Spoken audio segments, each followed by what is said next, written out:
It kind of started with Gary, who had an original 53 Fender Telecaster neck that had been, I want to call it, I'm just going to say it, in his neighborhood, the area where he lived. It belonged to a friend of his. He's going to tell you about that in a minute. But he wanted me to put together a project, an Esquire project, a vintage Esquire guitar using the vintage neck and having it be as vintage as possible. And he knew that I have all the templates and the model making fixtures and patterns to recreate 53 guitars. And he figured maybe, I could help him out with that. But we were looking for body wood. Gary says, I have this sugar pine. And Billy Hancock, there was this guy I got it from. Billy Hancock was going to build a couple of Telecasters. Apparently this guy was going to make these bodies for him. And he told me that the 2015, September 2016, 2015, September, Anacostia Delta show. Billy was in the green room and he was telling me all about this guy with this piece of sugar pie he was going to make guitars. He was going to call me up and have me help with this morning. So I said, fine. A couple of years have gone by, and now Billy passed away. I met Gary, I was hanging out, he goes, I got this piece of wood for this guy who was going to make these guitars for Billy Hancock. I said, really? So, the neck is the big story, and the neck is the star. So I'm going to let Gary tell you how he uncovered this neck.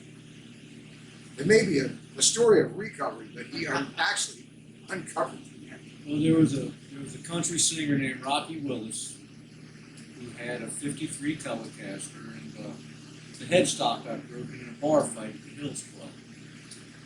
And Dirty Dalton was just playing bass with him. It was Nicky Dalton's, or Jim Dalton's father. And make a long story short, back in the day, you just called Fender and they sent you another neck, whether you needed a fret job or anything. They didn't bother fretting guitars back then. Fender just sent another neck. So he got another neck. And this neck ended up in a closet and ended up being given to a friend who made tried to make a guitar out of epoxy, a piece of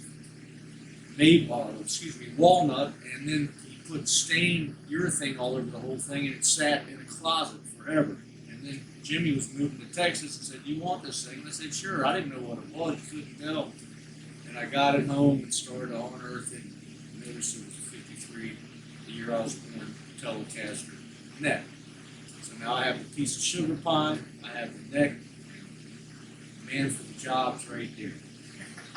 I took the thing over. I grew up on Esquires. My first couple of butterscotch tellies. My first one was a 52 Esquire I got from Phil Zavarella by way of Danny Gatton. Danny recommended that Phil sell me that guitar, and I had that for a while. Played it with Johnny Seaton. We did all that rock and roll stuff. Won the $10,000 Wax Museum Band Contest in 1982 in DC on DC 101. And the disc jockey on DC 101 at the time was the famous Howard. I don't know, are we allowed to say these names? I guess. Howard Stern was on DC 101 forever. So anyhow, and then I got another 53, and then I took that guitar and I blueprinted it, made model making patterns and fixtures to recreate 53s. And I did that because Danny and I were working on recreating our own vintage style guitar with our stainless parts, my actual stainless parts, but Danny's father did the first stainless Telecaster bridge in 1971 for Danny's old 52 Tele, serial number 1980, which actually hangs in the Hard Rock in Baltimore right now. It's painted all gold. That's another whole story for another video. But anyhow, Gary wanted something like that, so I said I can cut that sugar pine out, make it exactly like the 53 body that really does go with the 53 neck. And then it's a single pickup guitar. A few years ago, when the Emmons Guitar Company was shutting down in Burlington, North Carolina, I got with Ron Lashley Jr.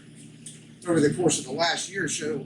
The shop was open, and I repaired a 150-ton press punch for them to make, parts for the Emmons guitars. And by doing that, he wanted to repay me in some way. So I just found junk around the factory. I wanted to trade him for some albums and pictures of his dad's that belonged to Ron Lashley Jr. And I went over to the pickup lining station and I opened the drawer, and there's all these magnets going together. And I said, "What are you going to do with these magnets?" And he goes, "Well, nothing. Just get them out of here. If you want them, take them." Well, they're 1/4-inch round magnet slugs, and they're used for the original Emmons slugs for the Emmons pedal steel guitar pickups.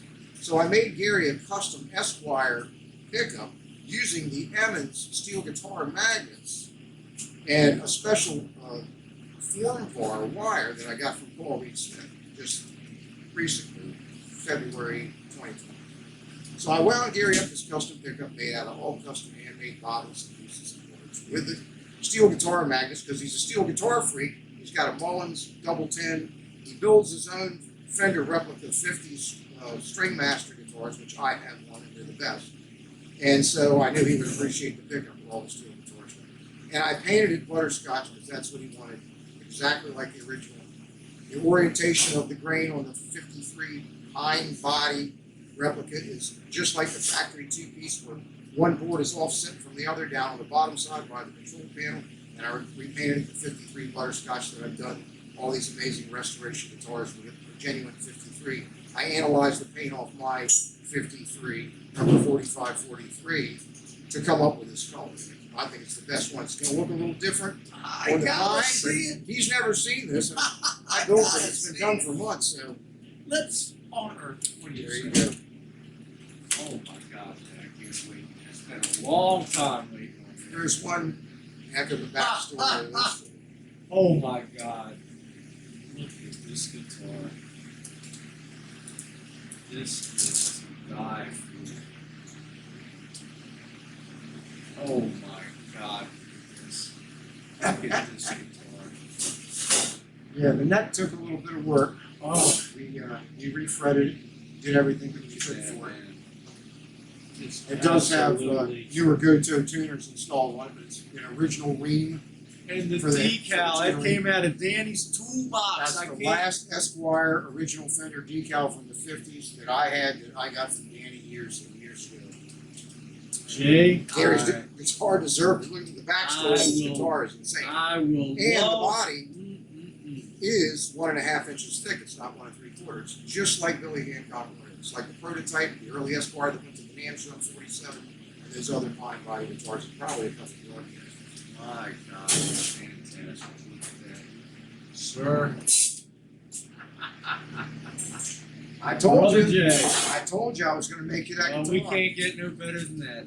We made all the parts. It's all the vintage stainless hardware, the bridge. It's our vintage style bridge, Bakelite pick guard, everything made by hand. The Gat heavy knurled knobs and all that stuff's available at AngelaInstruments.com.